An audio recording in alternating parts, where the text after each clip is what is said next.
नमस्कार दोस्तों, मेरे YouTube चैनल विकास कॉमर्स गुरु में आपका हार्दिक अभिनंदन करता हूं, स्वागत करता हूं। मैं आज जो टॉपिक लेके आया हूं, cash flow statement. Cash flow statement बनाने के लिए अलग अलग तरह की एक्टिविटीज़ होती हैं। इसी एक्टिविटीज़ में मैं पहली एक्टिविटीज़ का एक पूरा फॉर्मेट आज मैं आपको एक्सप्लेन करने वाला हूं, और उस फॉर्मेट का नाम है cash flow from operating activities. Operating activities में कैश फ्लो स्टेटमेंट बनाने के लिए दो तरह के मेथड्स होते हैं। पहला मेथड होता है डायरेक्ट मेथड और दूसरा होता है इनडायरेक्ट मेथड। ये डायरेक्ट मेथड में कैलकुलेशन जो किया जाएगा उसी को मैं आज एक फॉर्मेट में आपके सामने प्रेजेंट करने जा रहा हूँ। Calculation of net cash flow from operating activities.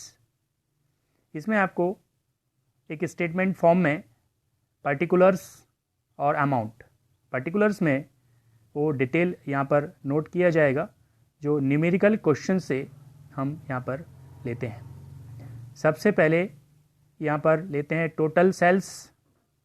Total sales में cash sales plus credit sales दोनों ली जाएगी। इसके बाद इसमें हम ऐड करते हैं ओपनिंग बैलेंस ऑफ रिसीवेबल। यहाँ पर रिसीवेबल का मतलब होता है ओपनिंग डेटर्स और ओपनिंग बिल्स रिसीवर। इन दोनों को ऐड करने के बाद जो अमाउंट आएगा उसमें से लेस करते हैं क्लोजिंग बैलेंस ऑफ रिसीवेबल। यहाँ पर क्लोजिंग डेटर्स और क्लोजिंग बिल्स रिसीवेबल जो टोटल होता है उसको माइनस करते हैं। इसके बाद हमें जो आंसर मिलेगा वो होगा कैश रिसीव्ड फ्रॉम कस्टमर्स। इसके आगे की प्रोसेस होती है, इसमें से माइनस करना है, लेस करना है cash paid to supplier and employ. जो हमारे सप्लायर और एम्प्लॉय है उनका जो पेमेंट होता है उसको हमें माइनस करना है। तो सबसे पहले क्वेश्चंस में अगर आपको दिया है कॉस्ट ऑफ गुड्स सोल्ड, जो माल बेचा है उसकी क्या लागत है वो लिखते हैं। इसके बाद इसमें जोड़ते हैं stock at the end. Finally में अनसोल्ड स्टॉक जो रह जाता है उसको बोलते हैं स्टॉक एट द एंड, उसको प्लस करना है। और उसके बाद इसमें से लेस करते हैं stock at the beginning. It means opening balance of particular stock minus कर देते हैं, और उसके बाद जो बैलेंस बचता है वो कहलाता है टोटल न्यूली परचेज, जो टोटल आपने अभी ड्यूरिंग द ईयर परचेज किया है। इस परचेज में जोड़ना है opening balance of payable. It means उधार में आपने अगर गुड्स खरीदा होगा तो उसमें ओपनिंग क्रेडिटर्स और ओपनिंग बिल्स पेएबल को प्लस करते हैं। इसी प्रकार से closing balance of payable, it means closing debtors और क्लोजिंग बिल्स पेएबल को माइनस करते हैं, और इसके बाद जो अमाउंट आएगा वो कहलाता है cash paid to supplier. Supplier को कितना यहाँ पर पेमेंट किया गया है, तो नेट पेमेंट यहाँ पर निकल के आता है। इस पेमेंट में हम जोड़ते हैं ऑपरेटिंग एक्सपेंसेस। जो बिजनेस में ऑपरेटिंग एक्सपेंसेस होते हैं, बिजनेस से रिलेटेड होते हैं, करंट ईयर से रिलेटेड होते हैं, उनको ऑपरेटिंग एक्सपेंसेस बोला जाता है। इनको प्लस करते हैं, और एक फाइनल अमाउंट जो cash paid to supplier and employ था वो अमाउंट हम बाहर माइनस करेंगे, और वो माइनस होता है कैश रिसीव फ्रॉम कस्टमर के अमाउंट से। इसके बाद हमें एक अमाउंट मिलता है बैलेंस अमाउंट, इसका नाम होता है cash generated from operating activities. इस अमाउंट से अगर कोई इनकम टैक्स पेड किया है तो उसको माइनस करेंगे, इनकम टैक्स पेड। उसके बाद अमाउंट मिलता है cash flow before extra ordinary items. उसके बाद लेस करेंगे एक्स्ट्रा ऑर्डिनरी आइटम्स। इनकी लिस्ट क्या होती है मैं बाद में बताऊंगा। एक्स्ट्रा ऑर्डिनरी आइटम्स, इनको माइनस करने के बाद लास्ट में मिलता है net cash flow from operating activities. आपने अभी जो फॉर्मेट देखा है वो cash flow from operating activities direct method है। डायरेक्ट मेथड में आपको ये याद रखना है कि इस मेथड में हमेशा ये ध्यान रखना होता है, यहाँ पर ध्यान रखने वाली बात है, यहाँ पर ध्यान रखना है कि जो डायरेक्ट मेथड होता है उसमें नॉन कैश एक्सपेंसेस जैसे डेप्रिसिएशन, गुडविल, रिटन ऑफ या प्रिलिमिनरी एक्सपेंसेस एसेट्रा, इनको कोई एडजस्ट नहीं किया जाएगा। इसके अलावा नॉन ऑपरेटिंग आइटम्स जैसे फिक्स एसेट्स या इन्वेस्टमेंट को सेल करने पर प्रॉफिट या लॉस हो रहा है, इनका कोई भी समायोजन एडजस्टमेंट इस मेथड में नहीं किया जाता है जब हम डायरेक्ट मेथड का यूज़ करते हैं। Calculation of net cash flow, तो क्लियर है। तो ये मेथड होता है direct method for operating activities. इसके बाद हम देखेंगे indirect method of operating activities. Indirect method क्या होता है इसको भी मैं बता देता हूँ आपको। हमारी इनडायरेक्ट मेथड जो होता है उसमें हम देखेंगे indirect method calculation of net cash flow from operating activities, ये दूसरा मेथड होता है इनडायरेक्ट मेथड।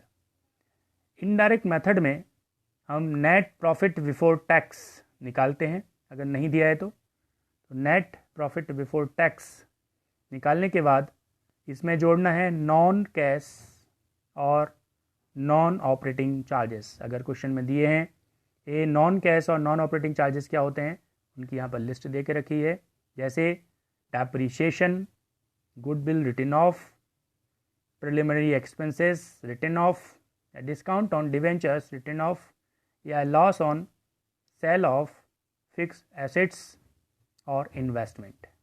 अगर इन पांचों में से कुछ भी दिया है तो उनको इनर कॉलम में लिखना है और आउटर कॉलम में इसको प्लस कर देना है।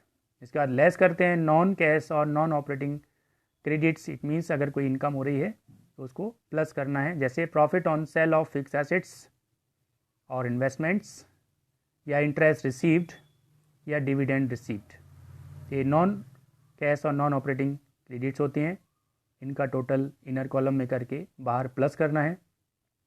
ये प्लस और माइनस करने के बाद एक बैलेंस अमाउंट मिलता है, उसको हम बोलते हैं operating profit before working capital change. It means working capital change होने के पहले का प्रॉफिट है। ये वर्किंग कैपिटल क्या होता है, तो वर्किंग कैपिटल का मतलब होता है current assets minus current liabilities. It means current assets और लाइबिलिटीज़ में जो चेंजेस होते हैं उससे वर्किंग कैपिटल में चेंजेस आते हैं, तो ये आपको एडजस्टमेंट करना होगा। तो यहाँ पर जो operating profit before working capital changes आया है उसमें ऐड करते हैं डिक्रीज इन करंट एसेट्स, उसके बाद इंक्रीज इन करंट लाइबिलिटीज़। इन दोनों को इनर कॉलम में प्लस करने के बाद आउटर कॉलम में भी प्लस करेंगे, और उसके बाद लेस करते हैं इंक्रीज इन करंट एसेट्स और डिक्रीज इन करंट लाइबिलिटीज़। ये दोनों एडजस्टमेंट करने के बाद हमें जो बैलेंस अमाउंट मिलता है उसको बोलते हैं cash generated from operating activities. Indirect methods में ऑपरेटिंग एक्टिविटीज़ की मैं बात कर रहा हूँ।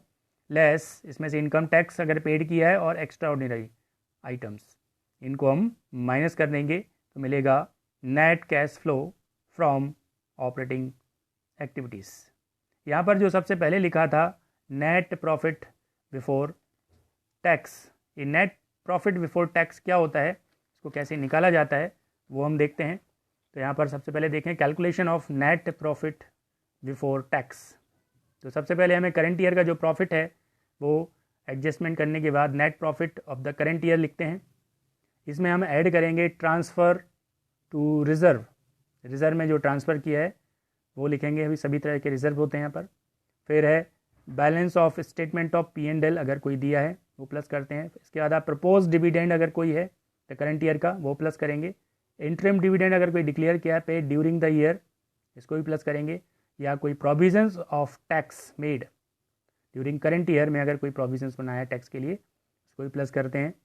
इन पांचों में से जो भी दिया है इनका टोटल इनर कॉलम में करेंगे और फिर बाहर प्लस कर देंगे, और एक अमाउंट माइनस करते हैं, इसको बोलते हैं हम रिफंड ऑफ टैक्स।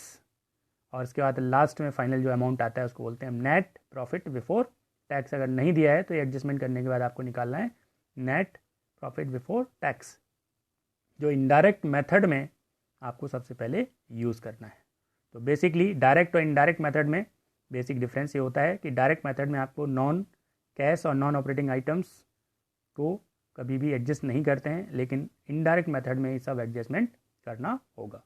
तो इसको ध्यान से अगर बार बार पढ़ेंगे तो न्यूमेरिकल क्वेश्चंस करना आपके लिए इजी हो जाएगा। तो आज हमने पहली एक्टिविटीज़ देखी, cash flow statement from operating activities.